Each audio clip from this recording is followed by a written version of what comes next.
Unlocking Marital Bliss. You're so much welcome. You are watching Unlocking Marital Bliss with me, Cyrus Rod, and it's always a pleasure to be here with you. And over here, we learn so much. We learn a lot because it's all about bliss.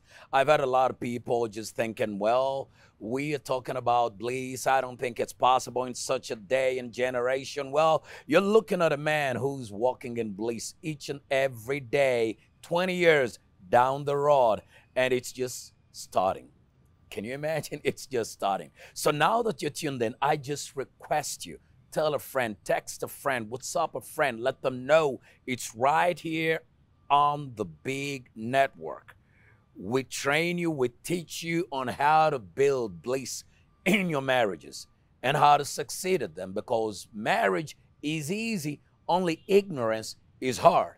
And tonight, I'm excited to tell you that I have a guest, a special guest, and we're going to be talking about men. Okay. Men. M-E-N. Men and winning in marriage. You get it? Because many times we look at it, how can a man win in marriage? How can a man succeed in marriage? How can he make it? We want to find out how a man can succeed in marriage. And I have a brother who is going to help us do that within a very short time. Just tell everybody that we are here. And without further ado, I would like to welcome my brother on set and give you the opportunity to look in that camera and introduce yourself. Hello everyone, my name is Ngonzi Wataba II. My friends call me The Solution. And I'm here from Solid Jammers, which is one of the services that we do, which is a ministry, a safe place, and a movement that we are building around men whom we call wounded warriors. And the idea is to be a gathering of a brotherhood that is supporting men to be the very best that they have been created to be. So I'm very grateful that you invited me here, and it's a big job because someone asked me, if we are empowering the women, what about the men? So it's a great opportunity to be here to talk about that. Yeah. I'm so glad that you're here, and you say you have a ministry called the Solid Jammers. And by the way, you're called the Solution. Yes. Okay, now guys, you're going to be listening to the Solution over here. I have him in place. He's going to be telling us exactly the solution that he has found that he's able to share with man. He's from a ministry. They call themselves the Solid Jammers. What does Jammers mean? Jammers is a Swahili word for the guys. Okay. The guys. Yeah, the guys. So we wanted a word that resonates across the African language perspective. Okay. So if I said Jamaa in Swahili, it's actually a Swahili word for a brother. But yeah, that's the idea. Ngonzi. Ngonzi means love. What language is that? It's Lutoro. Hey. Ngonzi Wataba. Whatever means where God isn't, I can't be. I have this guest here tonight, and he's really proven to be too hot to handle. But this is Unlocking Marital Bliss, and we're going to have fun. So I have Ngonzi, that means love. Wataba means where God isn't, where God is not. I can't be. I without can't be. God, I can't. Without God, I can't. That is so powerful. Thank God for my parents. Ngonzi Wataba. And Ngonzi is the solution. The solution is love. And we thank God it's a good name from a good man. Yes. So I'm a student of a good man. That is very good. That is very good. Is your father alive? He is alive. That is very good. So you have Ngonzi Wataba. Ladies and gentlemen, he's Ngonzi Wataba II. The solution. Okay, that's what his buddies call him. The solution. That means he provides the solutions. Now, I want to find out from you. You've mentioned that, you know, you have all the guys, and we're talking about men winning in marriage. You've talked about the guys, the Jammers, Solid Jammers. That's a Swahili word. So there's some that are flimsy Jammers, but you are solid. Yes. Okay. Now that you're a solid Jamaz, you want to train men to win in marriage and in everything they do.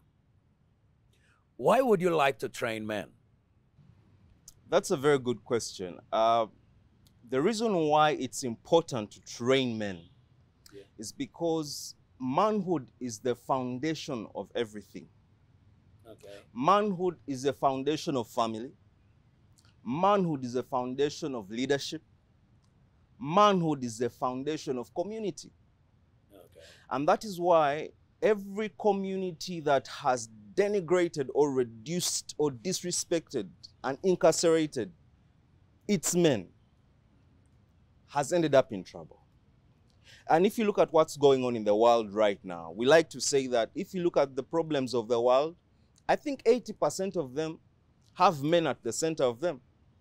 And so we believe that if the manhood question is dealt with, then majority of these problems will be solved. I'll give you an example. If you look at simple statistics on health, like mental health, like HIV/AIDS prevalence, crime against children, like defilement, or like we're talking about right now, 16 days of activism against gender-based violence. Who is the perpetrator of the gender-based violence? It's the men. The men are the perpetrators of gender-based violence. Because it's the women who are the biggest receivers of the gender-based violence. So our approach to dealing with gender-based violence is to say, deal with the man. Find out why he's so angry. Find out why he's mad. Find out why he's depressed. Find out what is the cause. And that's why we talk about bitter seeds, bitter fruit, or bitter roots, bitter fruit. Because the man, to answer your question, why? It's because the man is the carrier of seed. Yes. So if we deal with the nature of the man, the seed, therefore will be better. Yes. You understand? Yes. So if you go to a mango tree expecting avocado, there's something wrong with you. Yeah. But if you want avocado, nurture the avocado that you have planted. So, in other words, if you want a real man, you got to make sure you push back the bitterness, replace it with a soft heart, with love. the heart is the soft ground, Yes. and love is the seed that you put. In the heart. When you say love is the seed that you put in the heart where everything grows, now you put love in the seed of a man, you remind me of a verse in the Bible that says, when I was a child, I thought like a child. I spoke like a child. I acted like a child. You get it? But when I become a man, in other words, you're saying that there is, this verse tells me, there is no middle ground. You're either a man or a child. There's nothing like when I became a boy, no. When I was an adolescent, no. You are either a child or a man. And what makes the difference? The love that comes in between. That means that we need to do, you guys are committed to ensure that men understand love. Because that verse is in the scripture of love. Exactly. Of love. That means the only time a man is when he has grown, where he becomes a man when he is walking in love. And that is why it seems hard to be a man. Because love requires you to sacrifice yourself. And that is something that we men struggle with, because we want to be in charge. We want to be in control. We want to be the alpha. And that's why you've heard of the alpha man, the alpha male. What is this whole thing about the alpha male? The alpha male is a man who is basically, let me use the example of Andrew Tate, if you've heard of Andrew Tate. but he's that man who has modeled his manhood around masculinity, but has been taught by how the lion behaves, how the wolf behaves. So the alpha male is a man who is acting like a lion and like a wolf.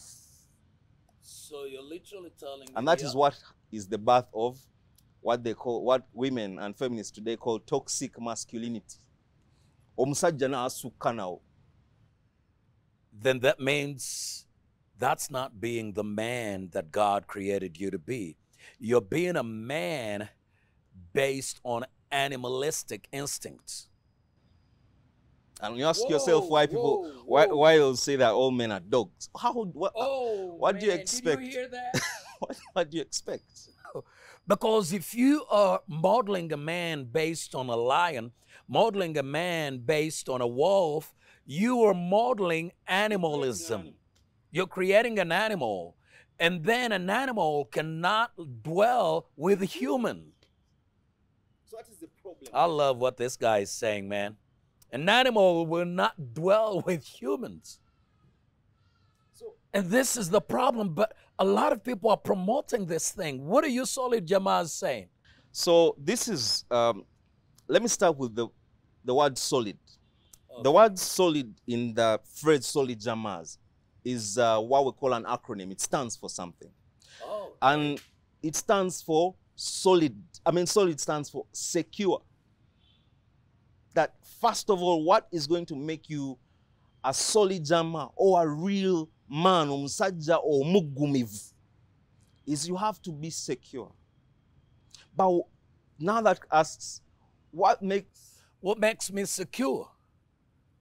You mean I'm a millionaire in US dollars, so you mean I'm not secure?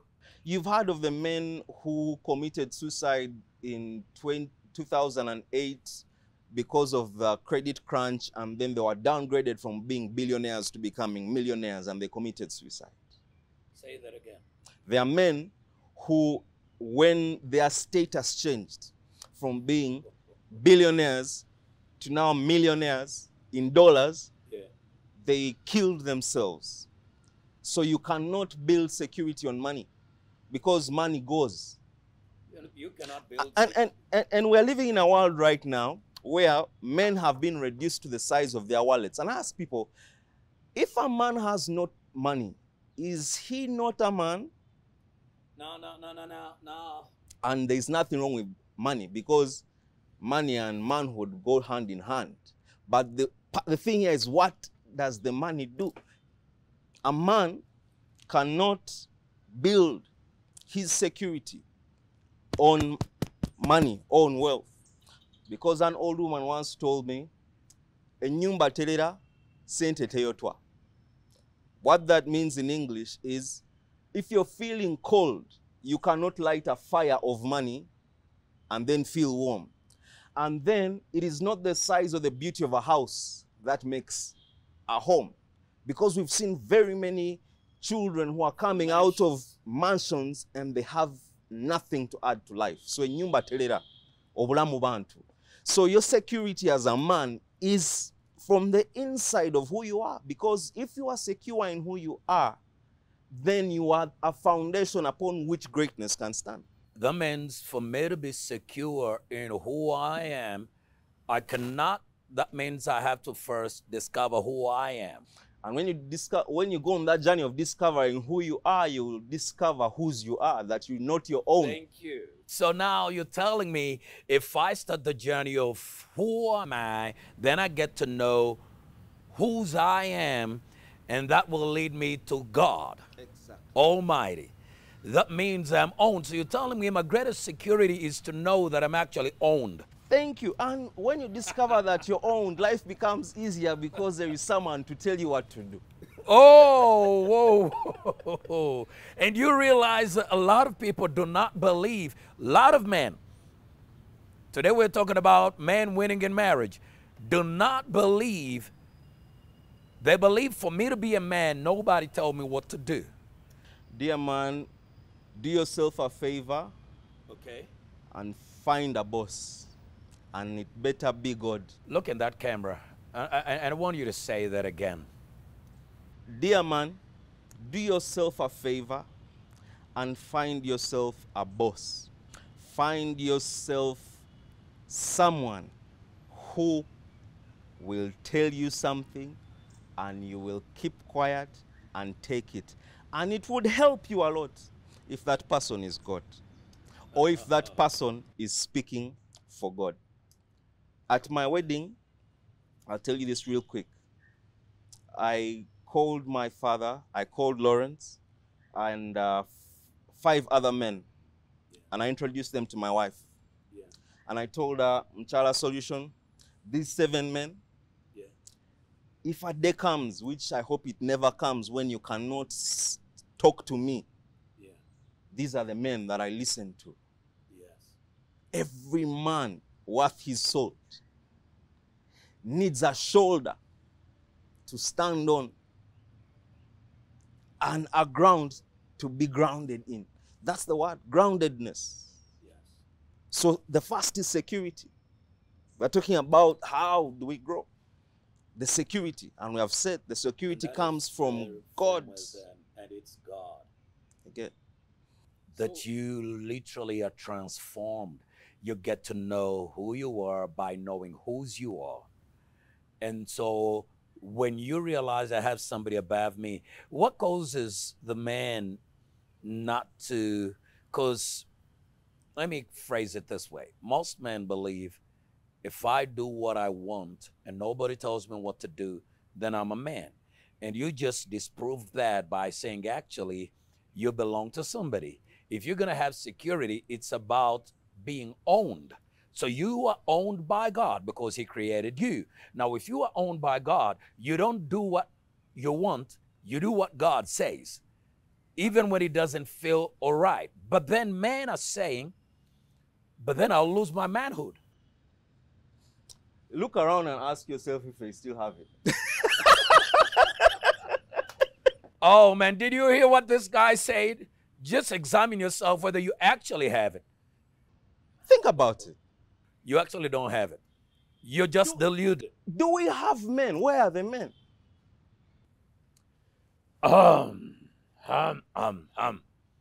Well, the men. I told you it's about men winning in marriage, and there's fire in this place right now. Where are the men? You think you're a man? Can you talk to your woman right there? Can she testify that you're a man? Some of the men are thinking, well, it's about the bed. Hey, Solution, I'm just so good in bed. Solution, I can run a whole night, a marathon, whole night. And you say I'm not a man?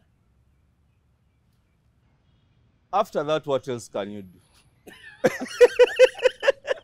Because for some men, unfortunately, that's all they have. Oh, man. After that, what else can you do? Pastor, I'm sure you have heard of what they call smart wires. Yeah, around town. How do you feel about that? That there is a group, there is a movement of young, energetic, handsome men whose job is to wake up, go to the gym, look good, smell good, build a six-pack, have the energy so that they can sleep with older women for a living. So you have to ask yourself this question. The older women who have the money to pay for the smart wire, where is the man that they started with? And then this young man, how is it that after going to school and all these things, the best they can bring to bed is their sexuality? Oh, my God. You've reduced yourself to that? Unfortunately, this is where we are currently. Because even when you look at what the world is dealing with in the alphabet, the LGBTQ and all that. Yes. I don't know if I'm allowed to talk about this on the show. On, you're free. But this is Unlocking Marital Bliss. You think about it. Yes. That if manhood was not important, it would not be being fought. And if manhood was not important, some women wouldn't be trying to become men. If manhood wasn't that important, some women would not be trying to be men. But you've heard of transgender, you've heard of this, you've heard of that. Because, I'll tell you this, Pastor, manhood is an office. Yes. It's a calling. It's a function. And because it's a function and it's an office, this is what I believe at Solid Jamas, that there is manhood, with manpower for a mandate. You can't separate those three things. Manhood with manpower for a mandate. Okay. So the mandate is the debt that your existence has to pay. That because you are alive, this is the answer that you bring to life as a man. Yes, sir. What is your mandate as a man? Yes, sir. Now, for you to achieve your mandate as a man, you need a certain level of power. In order to make it happen. And now that's manpower. Yes. So some people have reduced manpower to the length in bed. But manpower is more than that. Because think about this. That the 1 milliliter of a man's semen carries 250 million sperms. That means that one man, if you found 250 million women, can populate 3 Ugandas. One man.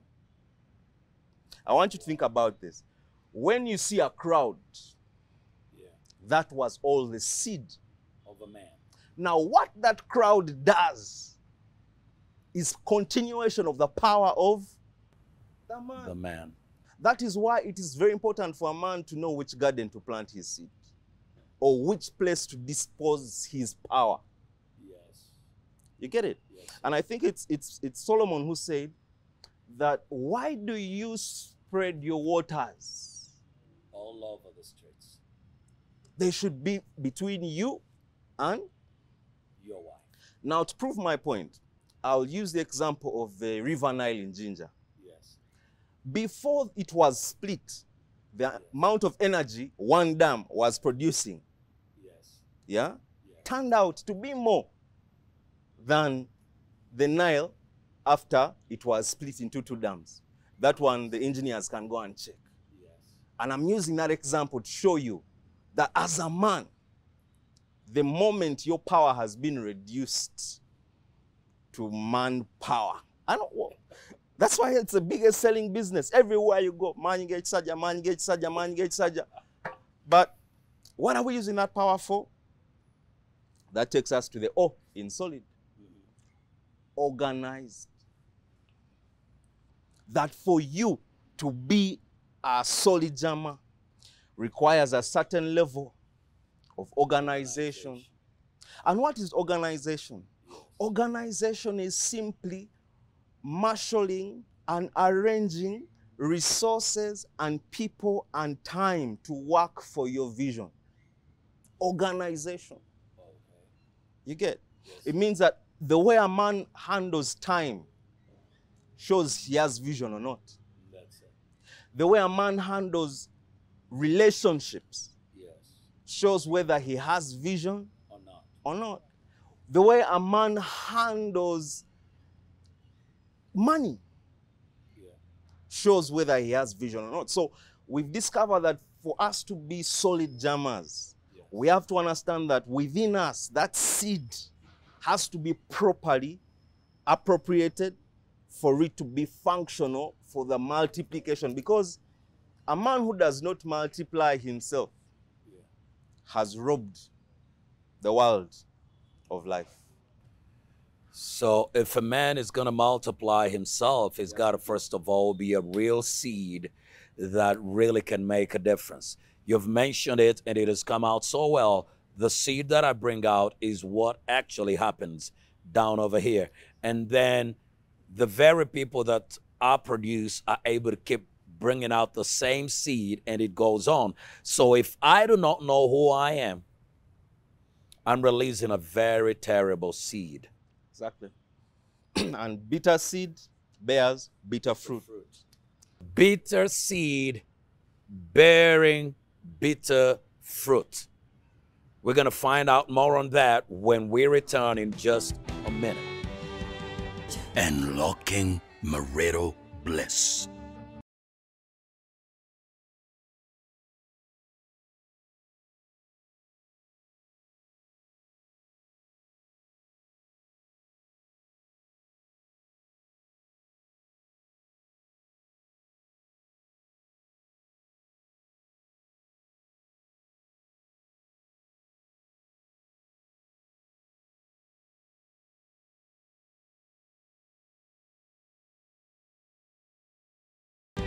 Unlocking marital bliss. We'll be back. We'll be back. You're still watching Unlocking Marital Bliss with me, Cyrus Rodder. It's always a pleasure to be here with you. And today we're talking about men winning in marriage. Yep, men winning in marriage. And I have my guest, Ngonzi.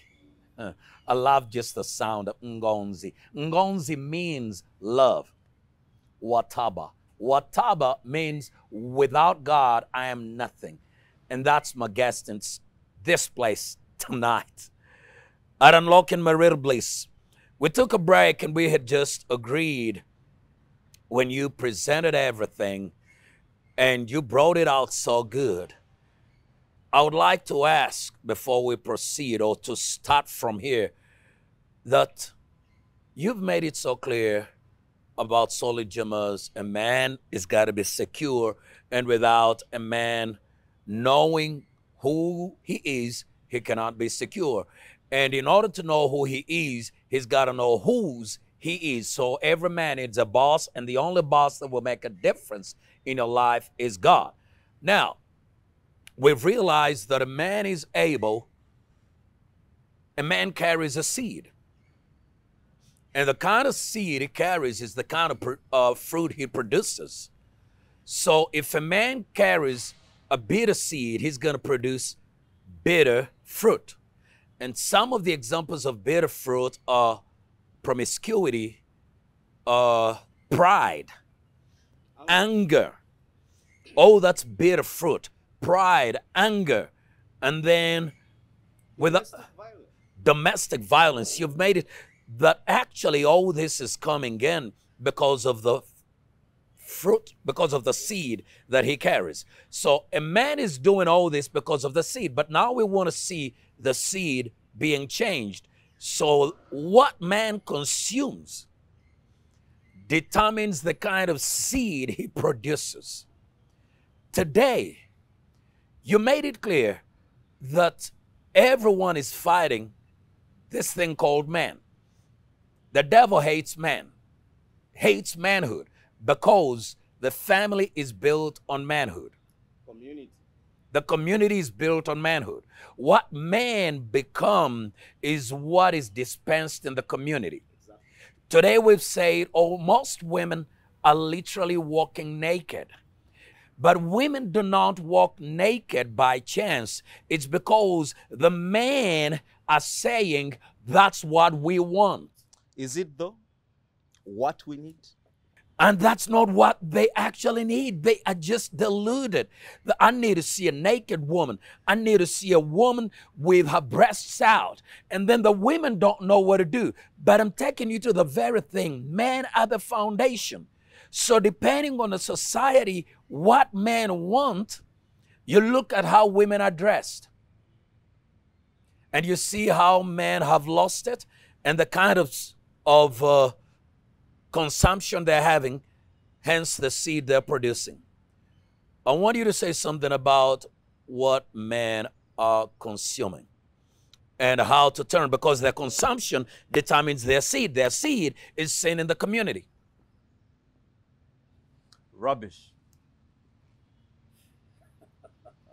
Rubbish. Rubbish. I just like this guy. Rubbish. I've been meditating on this. Lwaki amagezi tegatunda? Why isn't wisdom popular? Why isn't common sense common? You see, Because as a man, if you understand that family is dependent on you as a man, why are you consuming that which poisons The family. family? Ooh, whoa. Let's talk about this poison.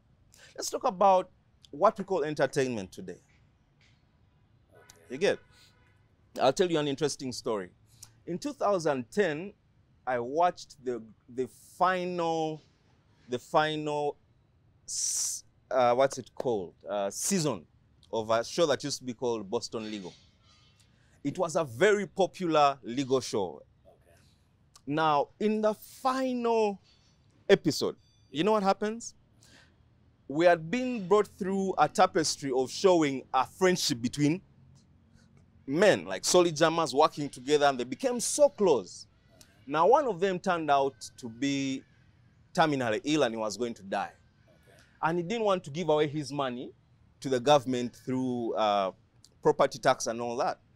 So they came up and devised a plan, and the plan was that let him marry his best friend, so that in the event that he needs a decision to be made or whatever, it's his friend, the man, to make those decisions. And they went all the way to the Supreme Court fighting for this to happen. And guess what, Pastor? The Supreme Court eventually listened to them and accepted the two men to get married. And at their wedding, interestingly, among the people they also got married with the Chief Justice. That was 2010.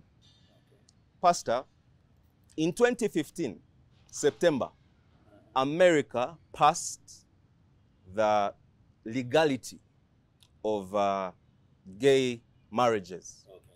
Now, if you looked at the Supreme Court cast in the Boston Legal series, and you looked at the Supreme Court cast in real life in 2015, it was exact. Huh? How it was shown in the series It showed up in real life. showed up in real life. What am I telling you? That what if we continue to consume the poison that is being portrayed in media as what is right, It will show up in our real lives. it does show up in our real lives. That's the seed we are able to germinate. Yes, because it is poisoned seed. So there is the poison of pornography. Do you want to talk about that? And how men look at women? And what is going to happen in the family? You're bringing in poison to your family. You're drinking poison and thinking you won't die. Exactly. Do you want to talk about prostitution? But what happens if in a home, the wife has also now begun giving her marital blessing To every man. to her man dependent on his financial capacity? And that is happening. I've had such cases whereby most people are married today, and then because the men didn't know what to do, then they've reduced themselves to sex, and the woman only says, you're going to have some when you pay. But this is marriage. So I want us to be categorically clear. And I thank God for the opportunity to be here and say difficult things. Because as I say difficult And this things, is a platform I'm also for you learning to say it. and hearing difficult things. Yes. But someone has got to stand up and say, men, we need to understand the responsibility that it is for a man, that everything you see in your community is happening because either a man cared Or a man was negligent. or a man was negligent. When you see girls walking around naked like you brought it up, there is a man who didn't care enough to say, no. You carry more glory than this. But then, if I take you to Nigeria, and we look at Nigeria and the demographics and psychoanalytics of Nigeria, that is the hub of single mothers. That that Nigeria is known for being a hub of single mothers. That's what it's Really? Talk to me now. And guess what? That is where some of the most happening bars in Kampala also are. I mean, I work in the entertainment industry, so I see these things. And guess who is looking for the single mothers? If not the married men. Do you get what I'm saying? So it brings us the question we asked, where are the fathers of the children of the single mothers? Oh, Lord. You might find two things.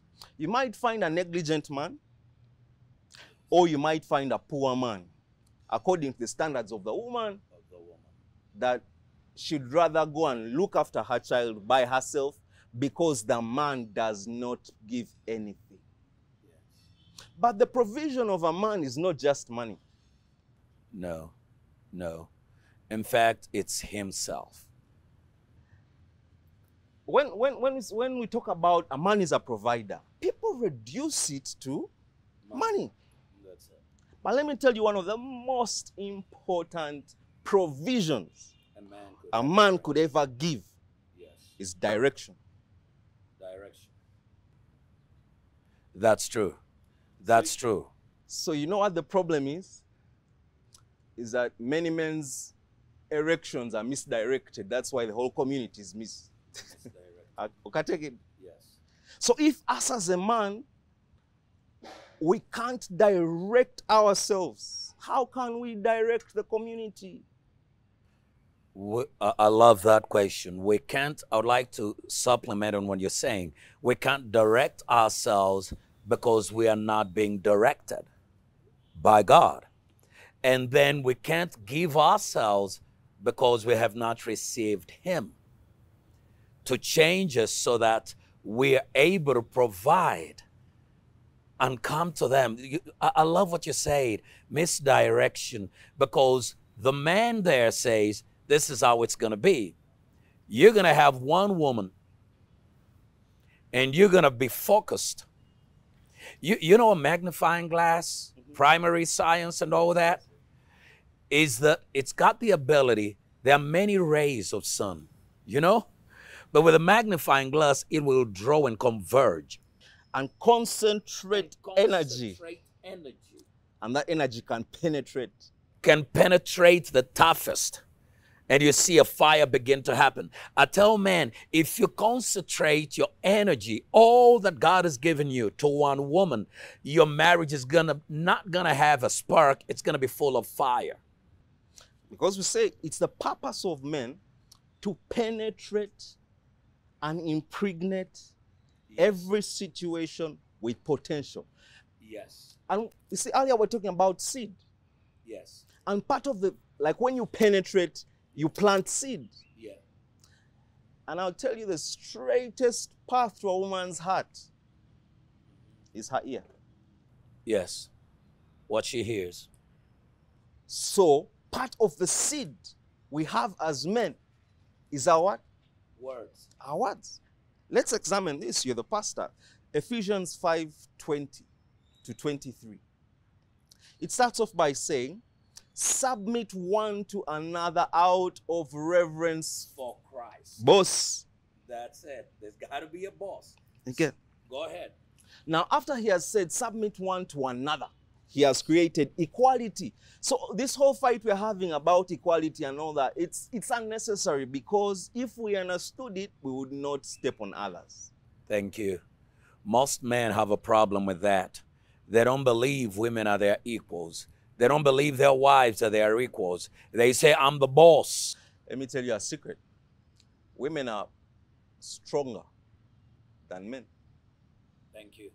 If men discovered how powerful a woman is and allowed her To be a woman to help him, he'll be awesome. But you know what it takes for a woman to help a man?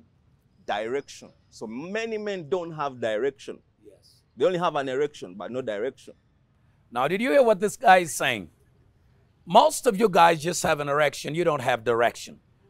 And the reality is, as long as you don't have direction, your erection is going to kill you. And a woman cannot help you because you are going nowhere. You're going every place ending up nowhere.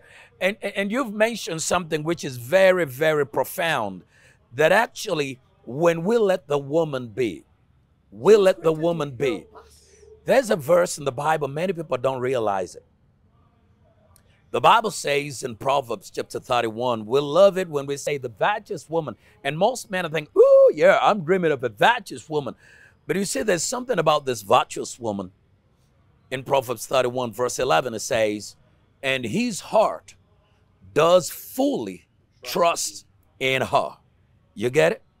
And he will lack no gain. One of the things about us men gaining and winning in life is our ability to trust her. Having a woman worth the trust. The trust. And then giving her. Giving her. And you know the next line it says, and he will, she does him good all the days of his life and not evil. Funny you should say that, because let's go back to Ephesians 5. Now, verse 21, it says, now husband, love your wives, even as Christ loved the church, that he gave himself even unto death. And Continues to wash her with the words. So now there are men who are there about to go, but they don't talk. How will you give direction? now you see the challenges here. I love what you've brought forth. I think this so-called research at times brings in a lot of error, but the best truth we can find in the Word of God. Because research, you hear people saying, men don't talk. And I'm so disgusted by that stuff, that men don't talk. Because they don't have audience. That they don't have audience. As in, a man will talk when he has audience. Where there is trust, he will open his heart. This is one thing. A man will talk when there's audience. The reality is there is no audience that is going to just fall from heaven. A man is going to have to create the audience. Do you know what God's problem with Adam was? If you look at Genesis chapter 3, and we're talking about they've eaten the fruit, and now God has visited them. I want you to read carefully from verse 15 going forward.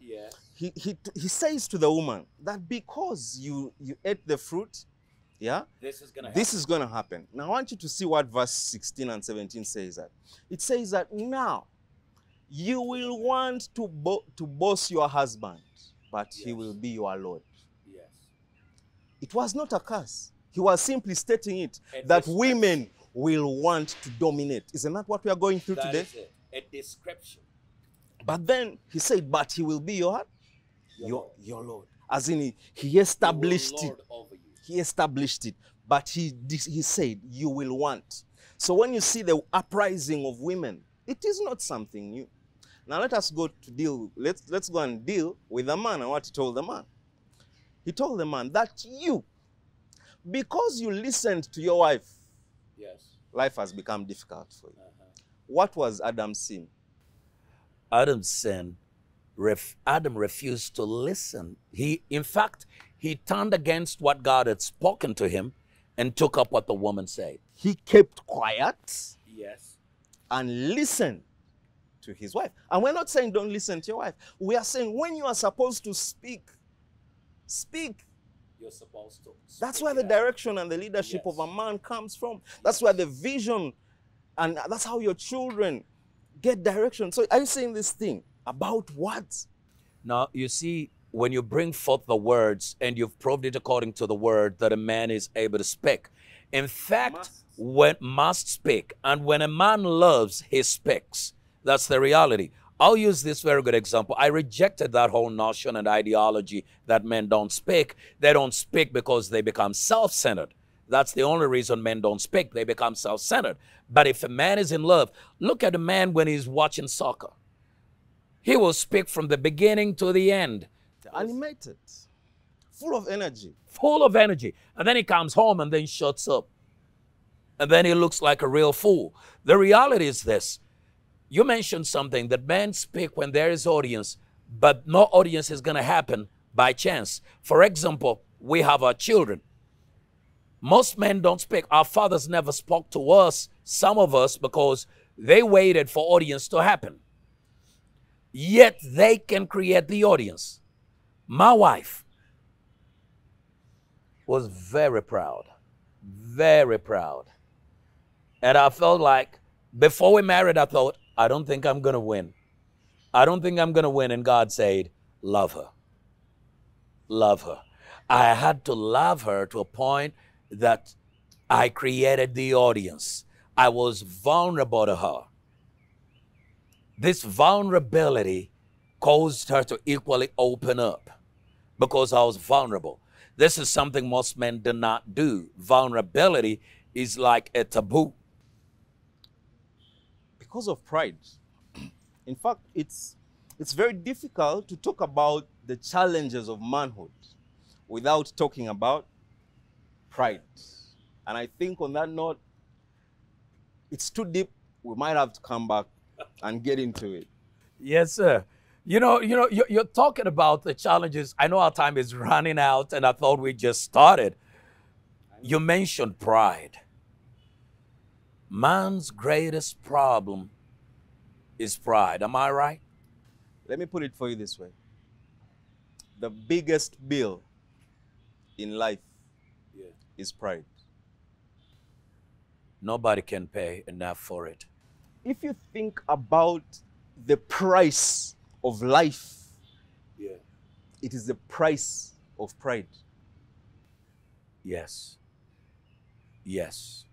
How much you spend on fuel, how much you spend on rent, how much you spend on your car, how much you spend on your clothes, how much you spend on your shoes, how much you spend on your family, it's all an equation of pride. And strange that love is stifled in the heart where pride is. Let me put it in Luganda. Amalala Pride ge masanda is the glue. Let me call it poison. Okay. Because you see, amalala ge masanda agatta echibala. Pride is the poison. You want me to use the word poison that kills the fruit. Because now pride, the fruit will not come where pride is. Pride, simple definition of And pride is a root issue. it's the root. So the definition of pride, Me. it's me, myself, and I. Now, there are men out there that believe my manhood, they don't know this is pride. That I'm a man based on how many women I can have. What's the price? Pride. You're destroyed. In fact, you're not a man. That's it. Manhood is not based on how many women you can sleep with, but the courage you have to stick with one woman. And that takes humility. That takes humility. And humility is a fruit of love. Love, not pride. So as men, we have to look into ourselves and begin to uproot and cut away the manifestations of pride. And In other words, I mentioned it to you before that I have suffered the pain of a divorce. And when I looked at myself and tried to analyze how I got into that position, it simply comes down to pride and pride's twin sister called stupidity. So as a man who is going to live to his full potential, you have to be willing to submit yourself to each other out of reverence for God, because the fear of God is the beginning. And once you have that fear, it chases away stupidity. yes, Are you seeing? yes. And once those two, pride and stupidity, have left your heart as a man, then the seeds of love can begin to grow. And I do not know if there's anything wrong with love. Because a man who is loving turns out to be a good man. And what's wrong with being a good man, you tell me? There's nothing wrong with being a good man. You've heard it from Solution, Ngonzi, Wataba, the second. You've heard it. What is wrong with with walking in love? What is wrong? That's a question. But your pride will not allow you. Right now, you won't even flip the channel. Don't you dare touch that remote. Let it be. Let me talk to you. Where you fell as a man, he has told us he went through pain and he went through a divorce.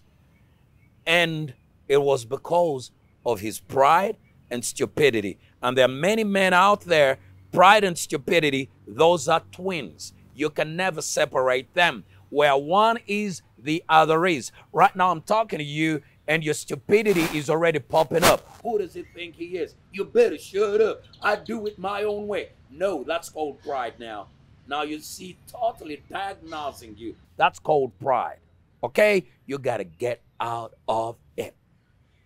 If you're going to win in marriage as a man, pride and stupidity come to an end. Remember, you got to kick them out.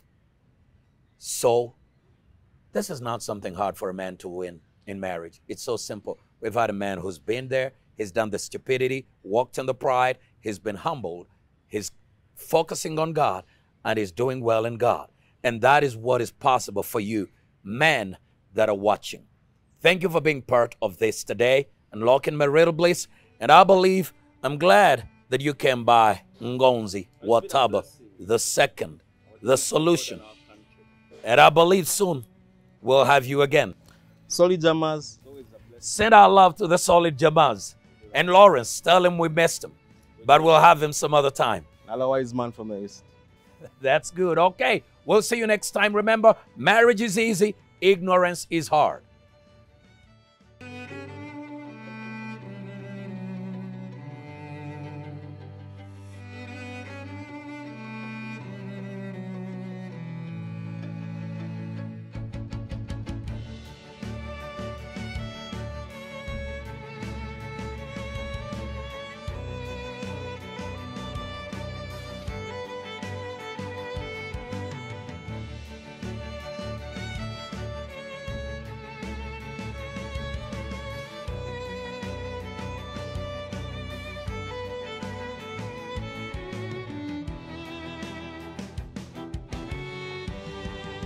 Unlocking Marital Bliss.